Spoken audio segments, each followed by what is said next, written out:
केकई देश के राजा अश्वपति की पुत्री केकई थी। देखा जाए तो केकई के दो वर ने ही रामायण की कहानी को महत्वपूर्ण दिशा दी। एक वर की राम को 14 वर्ष का वनवास और भरत को अयोध्या का राजा बनाना।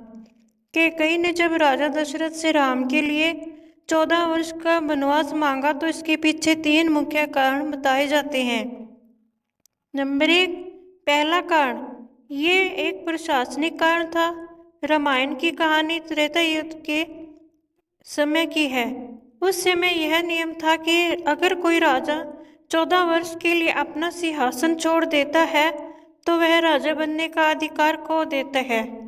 यह नियम वाल्मीकि रामायण के अयोध्या कांड में लिखित है कि कई यह बात जानती थी, अतः उसने ठीक 14 वर्ष का वनवास ही मांगा।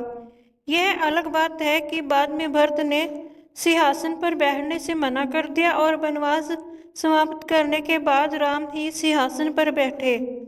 इसी प्रकार द्वापर युग में यह नियम था कि अगर कोई राजा 13 साल के लिए अपना राजकाज छोड़ देता है तो उसका शासन अधिकार खत्म हो जाता है। इसी नियम की वजह से दुर्योधन ने पांडवों के लिए 12 वर्ष वनवास और 1 वर्ष अज्ञातवास की बात रखी। दूसरा कारण 14 वर्ष वनवास मांगने के कारण उस समय की ये मान्यता थी कि 14 वर्ष तक एक सा जीवन काल जीने से आदमी का चरित्र और स्वभाव परिवर्तित हो जाता है। वाल्मीकि रामायण का एक श्लोक है, नव पंच च वर्षाणि दंडकारण्यमाश्रितः चिरजीर्ण जटाधारी रामो भवतु तापसः।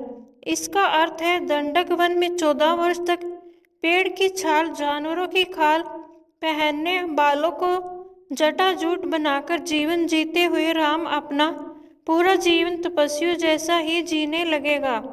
केकई और मंथरा ने यही सोच विचार कर राम के लिए 14 वर्ष का वनवास मांगा, क्योंकि इससे भरत का सिंहासन सदा के लिए सुरक्षित हो जाएगा। तीसरा कारण, राम को अयोध्या का राजा बनाने का निर्णय राजा दशरथ और मुनि वशिष्ठ ने विचार विमर्श से लिया था। ऐसा कहा जाता है कि यह बात केकई को 14 दिन बाद पता चली।